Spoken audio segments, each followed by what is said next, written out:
පිපෙන ලස්සන මල් කැලේට පරවිලා යනවා කැලේ පිපෙන ලස්සන මල් කැලේට පරවිලා යනවා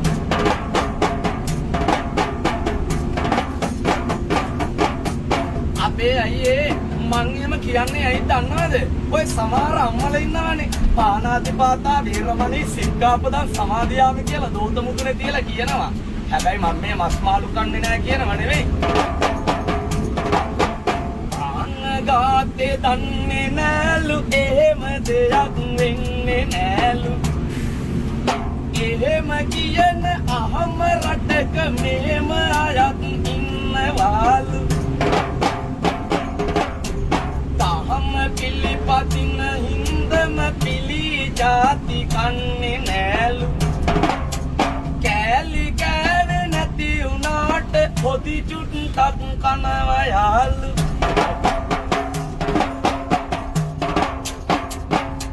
ඔය ලැබියාවෙන් කරු කෙරුවත් වතාල පන්සීල පාට හොදි චුට්ටක් දාගන්නෙත් කැමති නිසයි පිලි රහට හිතන්න රත්තරන් නැන්දේ දාමේ තත්දය එතකොට වැඩියෙන් පව් සින්ද වෙන්නේ කෑලි නොකන හොද්ද රහට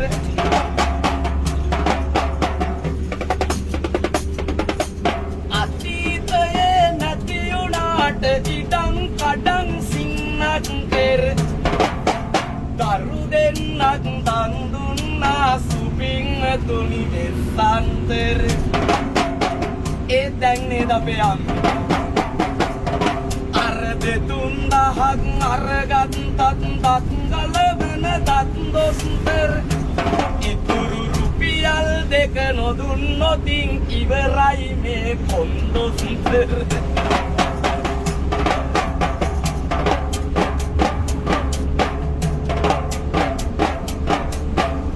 දෙස අම මෙත් පුරේ වෙලා ඔය හදවත සනසන්නට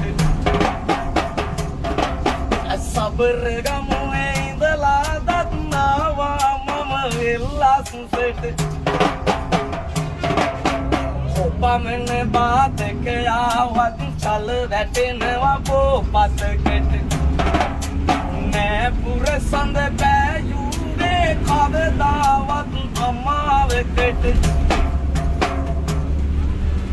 අපේ අයියේ ගොඩක් වෙලා කිව්වොත් එපා වෙනවනේ නදගමටත් ළඟ හින්දා චූටි දෙයක් කියනවා මං එහෙම කියන්නේ ඇයි දන්නවද ඔය සමහර අම්මයි තාත්තයි ජීවත් වෙලා ඉන්නකොට බේත් පෙත්තක් කරන් දෙන්න දරුවෙක් නෑ රුපියල් 500ක් දීලා මරුණට පස්සේ අල්ලපු ගෙදර මිනිස්සෙක් එක්කත් කියනවා අනේ බුදු මල්ලියේ අම්මගේ දානෙටත් ලක්ෂ 8ක් ගියා කියලා නේද හැබැයි ජීවත් වෙලා ඉන්න කාලේ බේත් පෙත්තක් කරන් දෙන්න දරුවෙක් නෑ ඉතින් මේ බස් එකෙත් එහෙම කවුරු හරි හිටියොත් යන්න කලින් චූටි දෙයක් කියලා යනවා. ඉතින් රත්තරන් අම්මේ තාත්තේ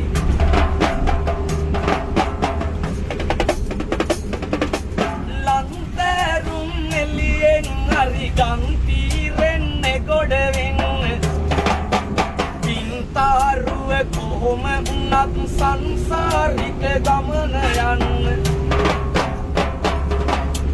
තුන් සරණේ තුන ගයලා සුංගාරෙට නොයා ඉන්න රන් දෙරණක ඉපදුණු ඔබ පින්බර දූ පුතු එන්න මේ රන් දෙරණක ඉපදුණු ඔබ පින්බර දූ පුතු එන්න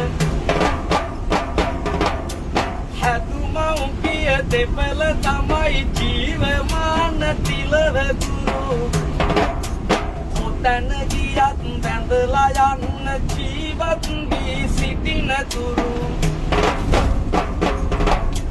තව කෙනෙකුගේ කල්පනාවේ ගෙවුවත් පැය ගණන් වරු හිතට ගන්න ඔය දිවියට ඔබමයි කලමනාකරු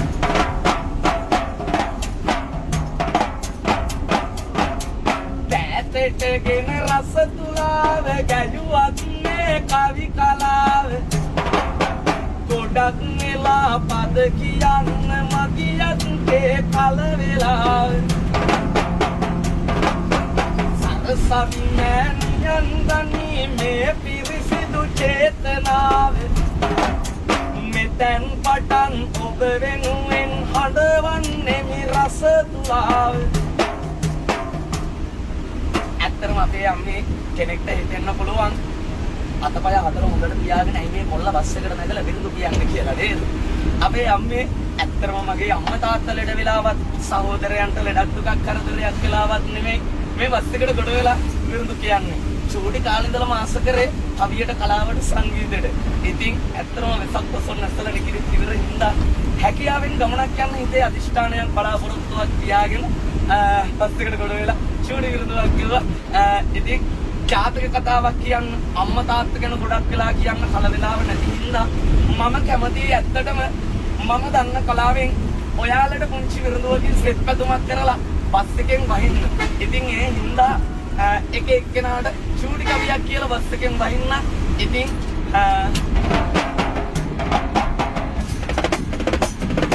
මෙපමණ වේලාවක් පොඩි කවියක් අද තුල බැඳා මේ තාලේ අල්ලන්නම් මැදගමටත් ළඟ අන්දා නෙත් දෙක ඉල්ලන සිනාව හැමදාම